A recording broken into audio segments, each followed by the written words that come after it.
Kitty Telugu కథలకు స్వాగతం. అందరికీ నమస్కారం అండి. కథలోకి వెళ్ళే ముందు మీరు నా ఛానల్ని కొత్తగా చూస్తున్నట్లయితే సబ్స్క్రైబ్ చేసుకొని సపోర్ట్ చేయగలరని ఆశిస్తున్నానండి. సబ్స్క్రైబ్ చేసుకోరు ప్లీజ్.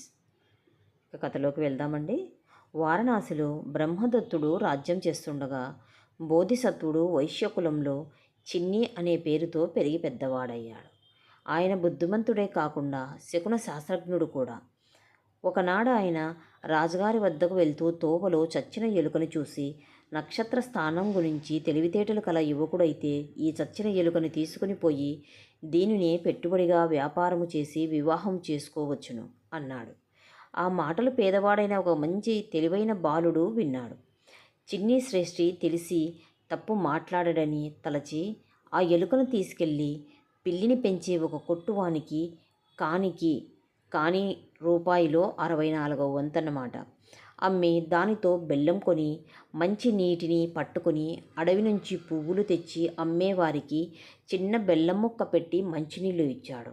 వాళ్ళతనికి కొన్ని పూలు ఇచ్చి పోయారు. అతను వాటిని అంగడిలో అమ్మి ఆ డబ్బులతో మరింత బెల్లం కొని మరునాడు కూడా వారికి బెల్లం ముక్క మంచినీళ్ళు ఇచ్చాడు. వాళ్ళీసారి కొన్ని పూలదండలు పూల మొక్కలు ఇచ్చారు. ఈ ప్రకారంగా అతను 8 కార్షాపణములు త్వరగానే సంపాదించాడు. ఇలా ఉండగా ఒకనాడు పెనుగాలి వీచి వాన కురిసింది. ఆ గాలికి రాజోద్యానంలో ఎండు కొమ్ములు ఆకులు రాలి అక్కడంతా చిందరవందరగా తయారైంది. తోటమాలికి ఏం చేయాలో అర్థం కాలేదు. అదంతా బాగు చేయటం అతనికి తలకు మించిన పని. అది గమనించి యువకుడు అతని వద్దకు వెళ్ళి, రాలిపడిన కర్రలు కంప నాకిచ్చేస్తాను అంటే నేను తోట బాగు చేయిస్తాను అన్నాడు. తోటమాలి వెంటనే అంగీకరించాడు. ఆ యువకుడు పిల్లలాడుకునే చోటికి పోయి బెల్లం ముక్క పెడతాను అని ఆశ చూపి వాళ్ళని తోటలోకి తీసుకుని పోయి తుక్కు పోగు చేయించి బయట పోయించాడు. ఆ సమయంలో కుండలిని కాల్చేందుకు కర్రల కోసం పోతున్న ఒక కుమ్మరి 26 కార్షాపణములు కొన్ని చెట్లు యువకుడికిచ్చి ఆ కుప్పని తరలించుకుపోయాడు. అప్పుడు ఆ యువకుడికి ఒక ఉపాయం తోచింది. నగర ద్వారానికి దగ్గరలో గడ్డి కోసుకుని వచ్చే వారికి కుండలతో నీరిచ్చి వారి దాహం తీర్చాడు. నువ్వు మాకు మేలు చేశావు, మేము మీకేం చేయమంటావు అని అడిగారు. సమయం వచ్చినప్పుడు అడుగుతాను, అప్పుడు మీరు నాకు సాయం చేద్దురుగాని అన్నాడు. ఆ యువకుడు మెల్లగా కొందరు వర్తకులతో స్నేహం చేశాడు. ఒకనాడు వర్తకుడు రేపు 500 గుర్రాలతో అశ్వవర్తకుడు నగరానికి వస్తాడు అని యువకుడికి చెప్పాడు. అతడు వెంటనే గడ్డి తెచ్చే వాళ్ళ దగ్గరికెళ్ళి, రేపు మీరు నాకు ఒక్కొక్కరు ఒక గడ్డి మోపు చొప్పున వెయ్యాలి. నా మోపులన్నీ అమ్ముడయ్యే వరకు మీరెవరు మీ గడ్డి మోపులను అమ్మకూడదు. అదే మీరు నాకు చేయవలసిన సాయం అన్నాడు. వాళ్ళు అంగీకరించారు. మరునాడు గుర్రాల వర్తకుడు వచ్చాడు. ఆ గుర్రాలకి గడ్డి కావాలి. కానీ ఆ యువకుడి దగ్గర తప్ప నగరంలో మరెక్కడా గడ్డి దొరకలేదు. అందుచేత తన 500 గుర్రాలకి అతని వద్దనున్న 500 గడ్డి మోపులను 1000 నాణాలిచ్చి కొనవలసి వచ్చింది.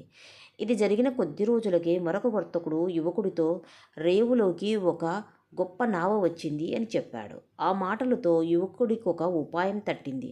అతను చక్కగా అలంకరించబడిన బండినొకదానిని గంటకింత అని అద్దెకు తీసుకుని ఒక నావను కొని దగ్గరలోని ఒక మంటపం నిర్మించి లోపల తాను కూర్చొని తన పరివారంతో బయట నుండి వర్తకులు వచ్చినప్పుడు వరుసగా మీ 3 వారిని నా దగ్గరకు తీసుకురండి అన్నాడు.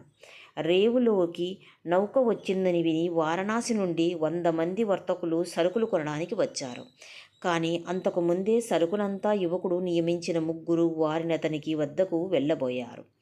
యువకుడు నియమించిన 3 వారినతని వద్దకు తీసుకుని వెళ్ళారు. బేరసారాల పిమ్మట వర్తకులొక్కొక్కరు నౌకలో భాగమునకు 1000 చొప్పున, సరుకుకి 1000 చొప్పున నాణాలిచ్చారు. ఈ విధంగా ఆ యువకుడు 2 లక్షలతో వారణాసికి తిరిగి వచ్చాడు. మర్నాడతడు 1,00,000 నాణాలతో కృతజ్ఞతలు తెలిపేందుకు చిన్ని శ్రేష్ఠి వద్దకు వెళ్ళాడు. అప్పుడు శ్రేష్ఠి, నాయన నీకీ ధనమెలా వచ్చింది అని అడిగాడు. మీరిచ్చిన ఉపదేశముల వలననే వచ్చింది. 6 మాసములలో ఇదంతయు నాకు లభించింది అన్నాడు యువకుడు వినయంగా. వివరంగా చెప్పు అన్నాడు శ్రేష్ఠి. చచ్చిపోయిన ఎలుక శ్రేష్ఠి మాటలు మొదలుకొని జరిగినదంతా వివరంగా చెప్పాడా యువకుడు.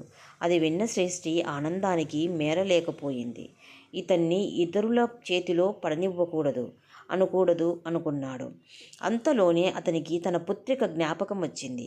ఆమె పెళ్ళికి ఎదిగి ఉంది. యువకుడు అవివాహితుడు.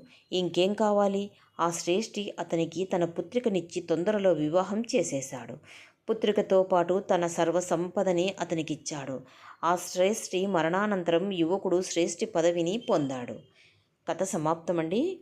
మీకు ఈ వీడియో కనుక నచ్చినట్లయితే సబ్స్క్రైబ్ చేసుకొని సపోర్ట్ చేయండి. Please like, share and subscribe.